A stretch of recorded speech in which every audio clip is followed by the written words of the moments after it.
Hello बच्चों, welcome back my channel. और ये बसंत की किताब है, छठी क्लास की, पार्ट 3 है। पार्ट का नाम है नादान दोस्त। इसके जो लेखक हैं वो प्रेमचंद जी हैं।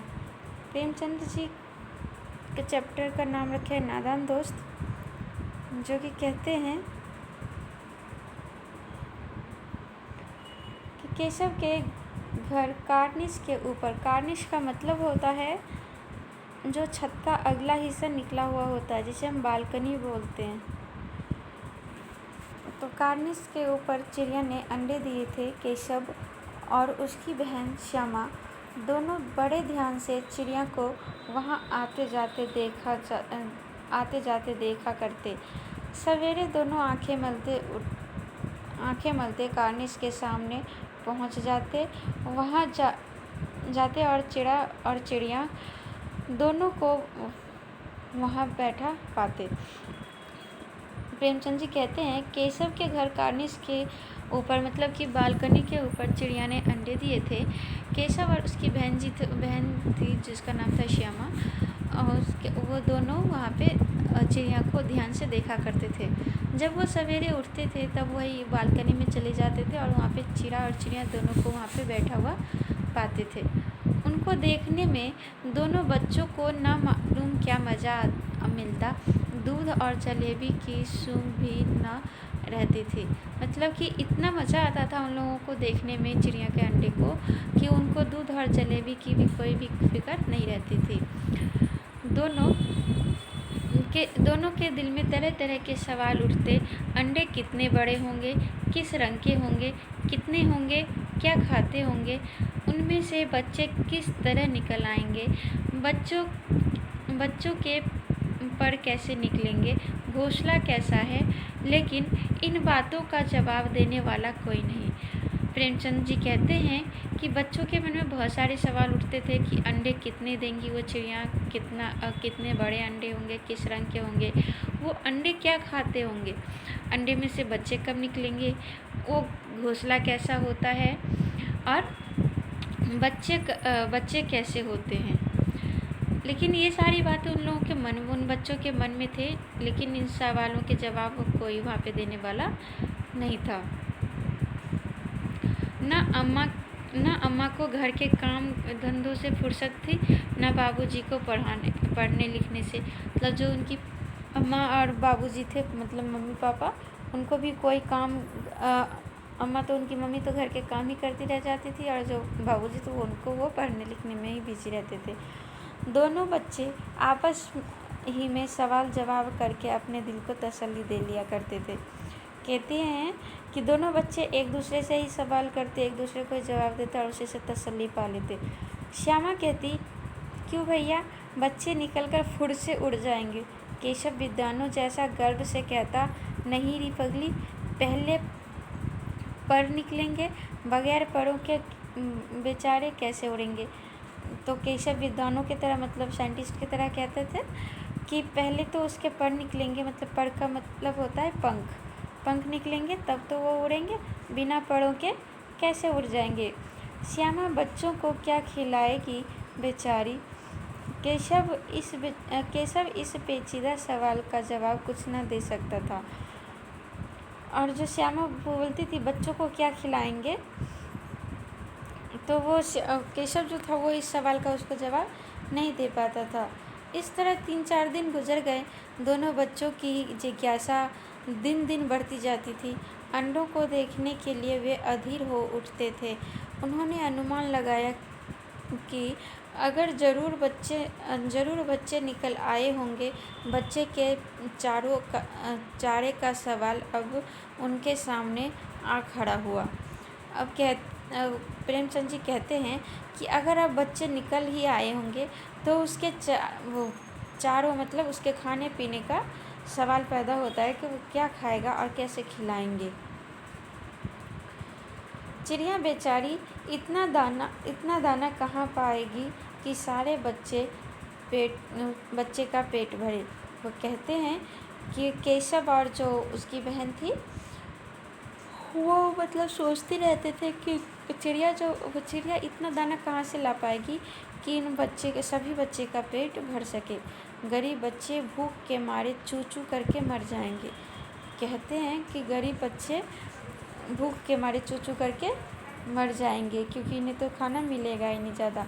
इस मुसीबत का अंदाज़ा करके दोनों घबरा उठे। दोनों ने फैसला किया कि कार्निस को कार्निस पर थोड़ा सा दाना रख दिया जाए। श्यामा खुश होकर बोली, तब तो चिड़िया को चारे के लिए कहीं उड़कर न जाना पड़ेगा ना। दोनों बहुत घबरा ही रहे थे कि क्या देंगे खाना, कैसे उसको क्या करेंगे। तो तभी उसका भाई केशव ने कहा कि श्यामा ने ही कहा कि हमें कार्निस के ऊपर ही थोड़ा सा दाना छिड़क देंगे और यहीं पे दाना फैला देंगे चारों तरफ, तो वहाँ पे तो वही पक्षी अपना वो खा लिया करेगा। केशव, नहीं, तब क्यों जाएगी? केशव बोला कि नहीं, तब नहीं जाएगी। श्यामा, क्यों भैया, बच्चों को धूप न लगती होगी?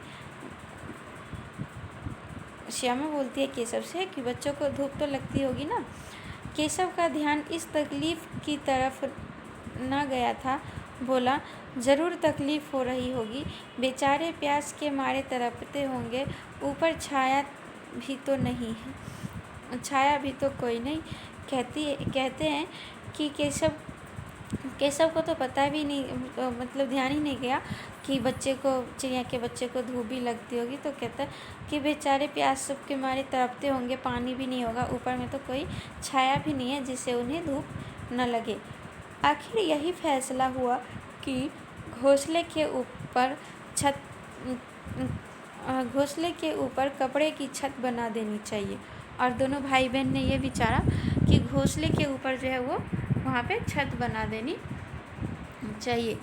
पानी की प्याली और थोड़े से चावल रख देने का प्रस्ताव भी स्वीकृत हो गया।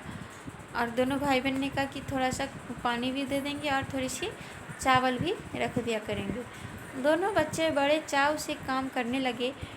श्यामा माँ की आँख बचाकर मटके से चावल निकाल लाई। केशव ने पत्थर की प्याली का तेल चुपके से ज़मीन पर गिरा दिया और उसे खूब साफ करके उसमें पानी भरा। श्यामा क्या करी कि अपने माँ के नज़रों से छुपा के चावल ले आई और केशव ने क्या करा, पत्थर की प्याली थी जिसमें तेल रखा था, उस तेल को ज़मीन पे गिरा दिया और उस प्याली को अच्छे से साफ करके और वहाँ पे ले आया। अब चांदनी के लिए कपड़ा कहाँ से आए? अब मतलब उसे ढकने के लिए कपड़ा कहाँ से आए? फिर ऊपर बगैर छड़ियों का कपड़ा ठहरेगा कैसे और छड़ियाँ खड़ी होगी कैसे? फिर वो लोग ये सोचने लगे कि घोंसले जो है तो छत पे तो कुछ है ही नहीं, तो वहाँ पे छज्जे पे कैसे वो कपड़ा टंगेगा और कपड़े टांगने के लिए जो छड़ियाँ लगेगी वो लकड़ी कहाँ से आएगी? केशव बड़ी देर तक इसी अधेर-बुन में रहा। आखिरकार उसने यह मुश्किल भी हल कर दी। श्यामा से बोला, जाकर कूड़ा फेंकने वाली टोकरी उठा लाओ, अम्मा जी को मत दिखाना। केशव ने बोला। बहुत देर तक सोचता रहा कि क्या करूं। फिर उसके दिमाग में आइडियाज़ आया और तब उसने कहा कि वो जो टोकरी है वो ले आ, लकड़ी वाली, और उस कूड़ा फेंकने वाली, और उसको अम्मा जी को मत दिखाना।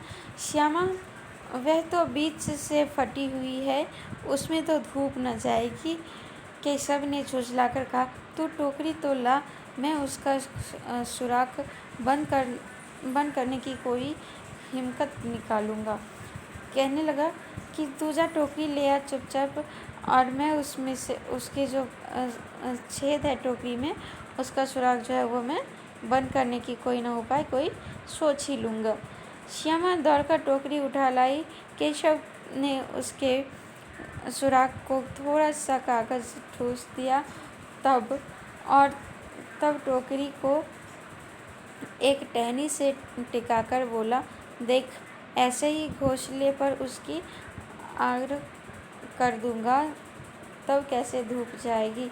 श्यामा ने दिल में सोचा, भैया कितने चालाक हैं।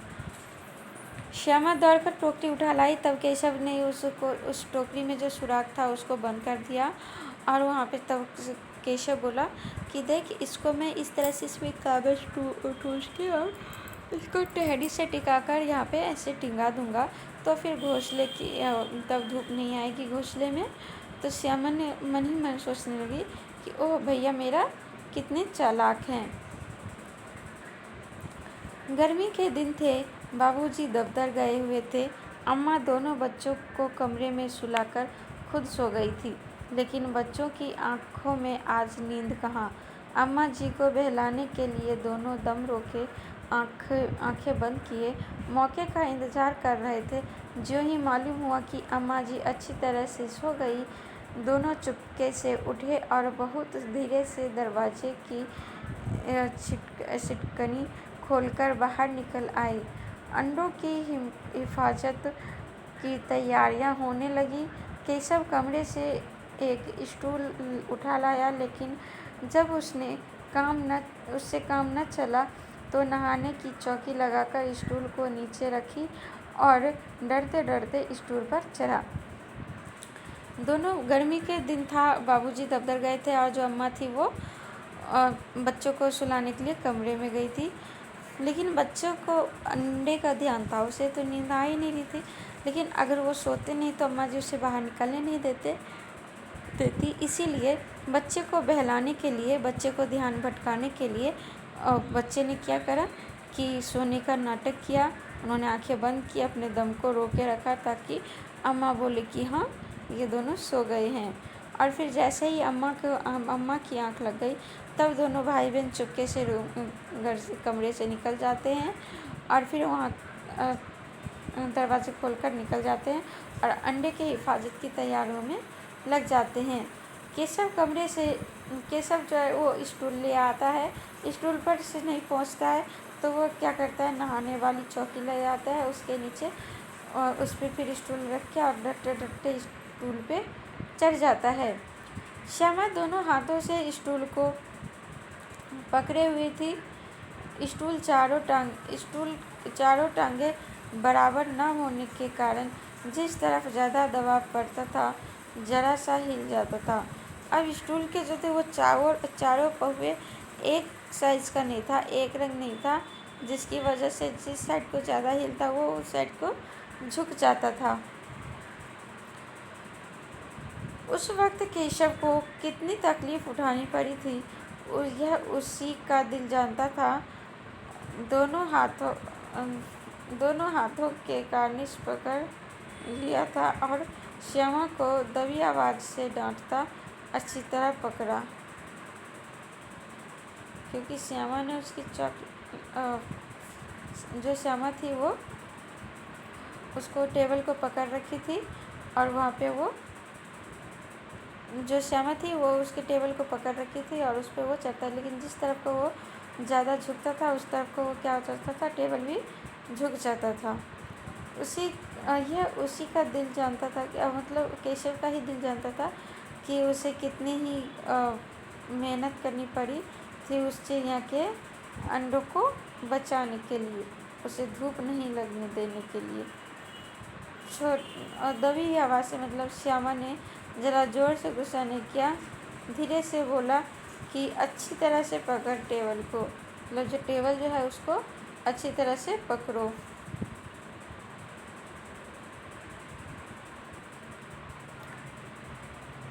श्यामा ने आंखों में आंसू भरकर कहा, तुमने मुझे नहीं दिखाया, मैं अम्मा जी से कह दूँगी। श्यामा ने अपने आंखों में आंसू भरकर मतलब कि रोते हुए बोला कि तुमने मुझे नहीं दिखाया तो मैं अब अम्मा जी से कह दूँगी। केशव, अम्मा जी से कहेगी तो बहुत मारूंगा, कह देता हूँ। केशव बोला कि अगर तूने अम्मा जी को कहा तो तुझे और भी मारूंगा। श्यामा, तो तुमने मुझे क्यों दिखाया क्यों नहीं? केशव, और गिर पड़ती तो 4 रस ना हो पाती। श्यामा, हो जाते, देख लेना, मैं कह दूँगी। तो दोनों भाई बहन इसी तरह से बहस करते हैं कि एक कहते हैं कि तो तुमने मुझे दिखाया क्यों नहीं, तो दूसरा कहती है कि अगर तुम मुझे नहीं दिखाओगे तो मैं अम्मा जी से कह दूँगा। केशव इतने में कोठरी का दरवाज़ा खुला और माँ ने धूप से आँखों को बचाते हुए कहा, तुम दोनों बाहर कब निकल आए? मैंने कहा था ना कि दोपहर को ना निकलना। किसने किवाड़ खोला? अब जब केशव धूप से आंखें बचाते हुए आया तो दोनों बाहर निकल गए और कहा, मैंने तुझसे कहा था कि दोपहर को ना निकलना, लेकिन तुमने मेरी बात नहीं मानी। किसने किवाड़ खिलाई? किवाड़ केशव ने खोला था, लेकिन श्यामा ने माँ से कहा यह बात नहीं कही। किवाड़ जो था वो केशव खोला था, लेकिन श्यामा ने माँ से ये बात नहीं कही। उसे डर लगा कि भैया पिट जाएंगे। उसे यह डर लगा कि भैया कहीं पिट न जाए। केशव दिल में काँप रहा था कि कहीं श्यामा कह न दे अंडे न दिखाए थे। इससे अब उसको श्यामा पर विश्वास न था। श्यामा सिर्फ मोहब्बत के मारे चुप थी या इस कसूर में हिस्सेदार होने की वजह से, इसका फैसला नहीं किया जा सकता। शायद दोनों ही बातें थी। जो श्यामा जो थी उसने केशव ने किवाड़ खोला तो उसने बताया ही नहीं श्यामा ने कि हाँ भैया ने खोला था, क्योंकि उसे लग रहा था कि शायद भैया कहीं पिट ना जाए। लेकिन केशव को ये लग रहा था कि अगर मैंने इसे अंडा नहीं दिखाया था तो हो सकता है कि ये बोल दे कि हाँ मैंने दरवाज़ा खोला था। लेकिन श्यामा चुप रही है सोच के कि भैया कहीं पिट ना जाए फालतू में। इसी वजह से उसने ये नहीं कहा दुकान वाले को कि जो दरवाज़ा जो है उसे केशव ने खोला था। माँ ने दोनों को डांट फटकार कर फिर कमरे में बंद कर दिया और धीरे धीरे उन्हें पंखा झेलने लगी। अब सिर्फ 2 बजे थे। बाहर तेज़ धूप चल रही थी। अब दोनों बच्चों को नींद आ गई थी। माँ ने फिर डांट फटकार के दोनों बच्चों को अंदर कर लिया और पंखा धीरे धीरे चलाने लगी। जो 2 बज रहे थे दोपहर के, कि जब तेज़ धूप भी था, लू भी चल रही थी, तो बच्चों को जो थी वो माँ अपना लोरी गा के सुला देती है और बच्चों को इस टाइम नींद आ जाती है।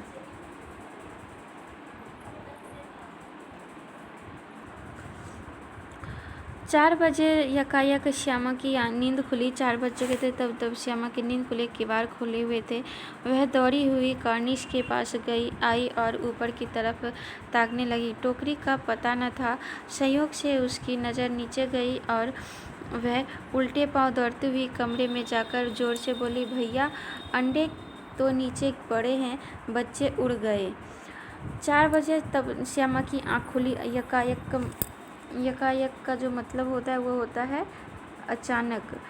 तो श्यामा की जो आंखें खुली वो 4 बजे में खुली और दौड़ी वो कार्निश के ऊपर गई। कार्निश वही बालकनी के पास गई और वहाँ पे जाके ताकने लगी कि अंडे कहाँ हैं। तो देखा कि टोकरी वहाँ का पता ही नहीं है। टोकरी वहाँ से नीचे गिर चुकी थी और वो फिर वो और अंडे को भी देखी तो नीचे गिरी हुई थी। तो फिर वो दौड़ी भाई के पास आई और अपने भैया से बोली चिल्ला के कि अंडे नहीं है, अंडे नीचे पड़े हैं और जो उसके बच्चे जो हैं उसमें से उड़ गए हैं।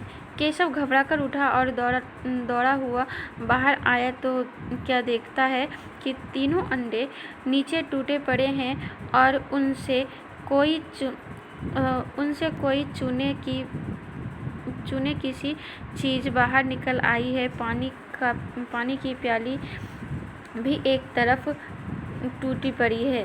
केशव भी घबरा कर उठा और वो भी दौड़ के आया और देखा कि तीनों अंडे जो है वो टूटे पड़े हैं नीचे। उसमें से कुछ चूनी सा, मतलब सफ़ेद रंग का उसमें से कुछ निकला चूना सा, और बगल में देखा तो पानी की प्याली भी टूटी पड़ी थी। उसके चेहरे का रंग उड़ गया। सहमी हुई आँखों से जमीन की तरफ देखने लगा। श्यामा ने पूछा, बच्चे कहाँ उड़ गए भैया? वो अचानक से देखने लगा और फिर सहमी हुई, मतलब कि उसे ऐसा लग रहा था कि ओ हम बेकार में सो गए, कि हम जगे रहते तो हम देखते, और ज़मीन की तरफ नीचे देखने लगा। श्यामा ने पूछा, भैया बच्चे कहाँ उड़ गए? केशव ने करुण स्वर में कहा, अंडे तो फूट गए श्यामा, और बच्चे कहाँ गए? केशव, तेरे सर में देखती नहीं है, अंडे में से उजला उजला पानी निकल आया है, वही तो 2-4 दिनों में बच्चे बन जाते। अब जो अंडा जो था वो नीचे गिर चुका था, जो पानी जो गिरा था वही जम के बच्चे बनता, और वो नीचे जाके नीचे गिर गया, इस वजह से वो टूट चुका था। माँ ने सोती हाथ में लिए हुए पूछा, तुम दोनों वहाँ धूप में क्या कर रहे हो? सोटी मतलब डंडा हाथ में लेते हुए पूछा कि तुम वहाँ पे क्या कर रहे हो? श्यामा ने कहा, अम्मा जी, चिड़िया के अंडे टूटे पड़े हैं। माँ ने आकर टूटे हुए अंडों को देखा और गुस्से से बोली, तुम लोगों ने अंडे को छुआ होगा। अब तो श्यामा को भैया पर जरा भी तरस न आया। तो अम्मा जी ने पूछा कि तुम लोगों ने अंडा को छुआ होगा, तो श्यामा को अपने भाई पे तरस नहीं आया, और उसी ने शायद अंडों को इस तरह रख दिया कि वह नीचे गिर गए। इसकी उसे सज़ा मिलनी चाहिए, उसने बोली। उन्होंने अंडों को छेड़ा था अम्मा जी। माँ ने केशव से पूछा, क्यों रे? केशव भीगी बिल्ली बना खड़ा रहा। माँ, तू वहाँ पहुँचा कैसे? माँ ने उससे पूछा कि तुमने वहाँ पे पहुँचा कैसे? श्यामा, चौकी पर स्टूल रखकर चढ़े अम्मा जी। केशव, तो स्टूल थामे नहीं खड़ी थी? श्यामा, तुम ही ने तो कहा था। तो केशव कहता है तू स्टूल को थामी नहीं थी। मतलब श्यामा उसके अपनी बहन के बारे में कहता कि तुमने ही तो स्टूल को पकड़ के खड़ा था। श्यामा बोली, तुम ही तो कहा था कि स्टूल पकड़ के खड़ा रहो, इसीलिए मैं पकड़ी थी। माँ, तो इतना बड़ा हुआ, तुझे अभी इतना भी नहीं मालूम कि छूने से चिड़ियों के अंडे गंदे हो जाते हैं, चिड़िया फिर उन्हें नहीं सेती। मतलब माँ ने कहा कि तुझे इतना बड़ा हो गया है, इतना भी नहीं मालूम है तुम्हें कि अगर हम चिड़िया के अंडे को छू देते हैं तो गंदा हो जाता है, और फिर उसे चिड़िया नहीं सोती, मतलब चिड़िया नहीं लेती है उसे। श्यामा ने डरते डरते पूछा, तो क्या चिड़िया ने अंडे गिरा दिए हैं अम्मा जी? माँ, और क्या करती? केशव के सिर पर इसका पाप पड़ेगा। हाय हाय, 3 जाने ले ली दुष्ट ने। श्यामा ने डरते डरते पूछा कि तो क्या फिर चिड़िया ने ही अंडे गिरा दिए हैं अम्मा जी? तो माँ ने कहा कि हाँ, तो क्या करता? पक्षी क्या करते? उसे गिराना ही था। तो केशव की अम्मा करती है कि इस पापी ने, इस दुष्ट लड़के ने 3 अंडे गिरा दिए, 3 बच्चे की जान ले ली है। केशव रोनी सूरत बनाकर बोला, मैं तो सिर्फ अंडों को गद्दी पर रख दिया था अम्मा जी। माँ को हंसी आ गई, मगर केशव को कई दिनों तक अपनी गलती का अफसोस होता रहा। अंडों की हिफाजत करने के जोग में उसने इतना सत्यानाश कर डाला, इसे याद कर वह कभी कभी रो पड़ता था। दोनों चिड़िया वहाँ फिर न दिखाई दी। अब केशव बोला कि अंडों को तो बस मैंने गद्दे पे रख दिया था अम्मा जी। लेकिन उसकी माँ को तभी हंसी आ गई, लेकिन जो केशव के अंदर जो था वो अंडे को देखभाल किया, इतनी सारे तामझाम किए, उसके बावजूद भी अंडे में से पक्षी नहीं निकला। इस बात के लिए कि केशव को बहुत तकलीफ़ हुआ, इस बात को लेकर उसे बहुत अफसोस हुआ कि मेरे वजह से 3 बच्चे मतलब नाश हो गए, उसके 3 बच्चे, ज़िंदगी ख़राब हो गई। उसे कभी कभी ये सारी बातें याद आती कि अंडे मेरी वजह से टूट गए, मेरी छूने की वजह से, तो वो बहुत रो पड़ता था। और फिर दोनों चिड़िया जो थी वहाँ से, वो चिड़ा और चिड़िया वहाँ से चली गई, अपना घोंसला वहाँ से छोड़ दिया, क्योंकि अगर हम चिड़िया के बच्चों को छू लेते हैं तो हमें वो फिर वहाँ से चली जाती है। इससे हमें ये सीख मिलती है कि हमें चिड़िया के बच्चों को अंडे को नहीं छूना चाहिए, क्योंकि अगर हम अंडे को छू देते हैं तो वो उसे अपनाती नहीं है और फिर वो चिड़िया ही अपना अंडा फोड़ देती है, जिस वजह से क्या होता है अंडे में से जो बच्चे आने वाले होते हैं वो उसके नुकसान हो जाता है, मतलब कि बच्चों की ज़िंदगी बर्बाद हो जाती है। ये वीडियो कैसा लगा बच्चों, आप बताना ज़रूर। Thank you.